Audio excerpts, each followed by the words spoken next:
Hi guys, it's Claire with Rent to Grown, and I wanted to take a minute to talk to you today about how I am using my planner this year to get the most out of my gardening season.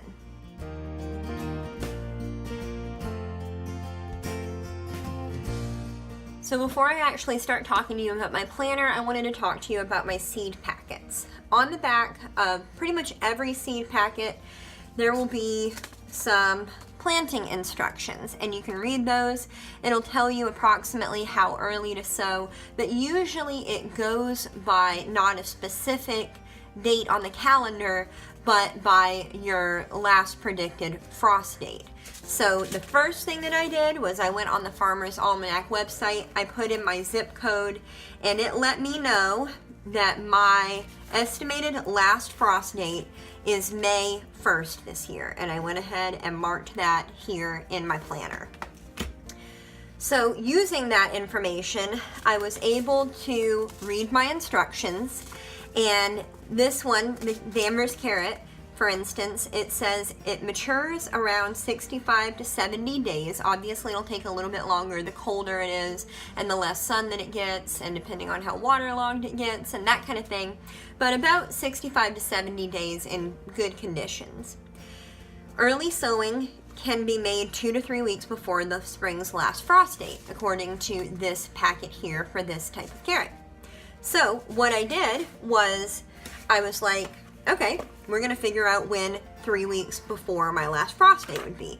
That would be in April 17th. So I marked that on my calendar, April 17th, plant carrots round 1. So I gave it 70 days from April 17th to mature.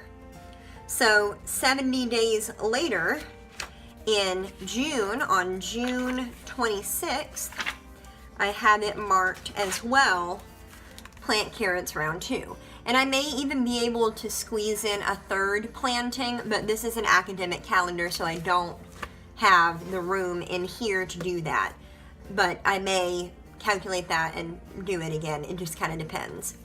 So I also wrote that information on my seed packet as well. So the plant, I'll plant the first half on April 17th, and I'll plant the second half on June 26th. Now, depending on my weather, if we are supposed to get frost for the next several weeks after May 1st, then I may push it back. Those dates are not set in stone, but it does give me an idea of when I should be looking to start my plants. Another one would be these squashes, these Solor squash. They are a lot like pumpkins and other squashes.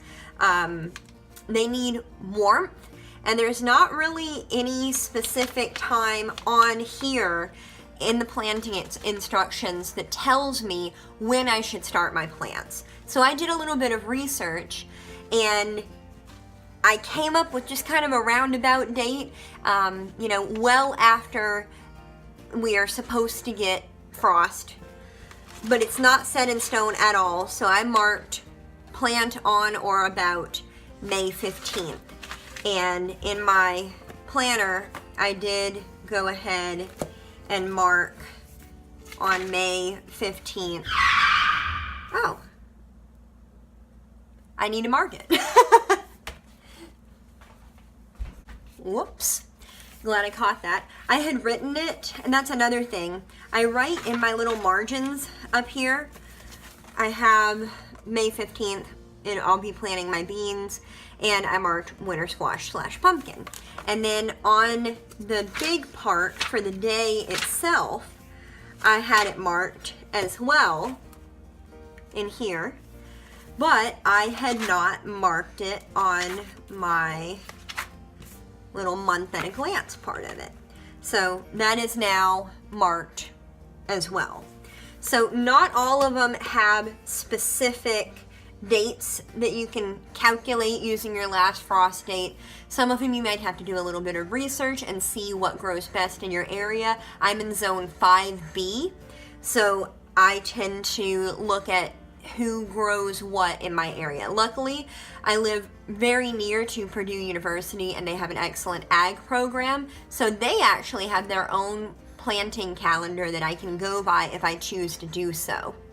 Now, I am not a super organized person at all. I mean, I have brake pads sitting in plain view next to an empty crock pot. I am not organized, but I try to be.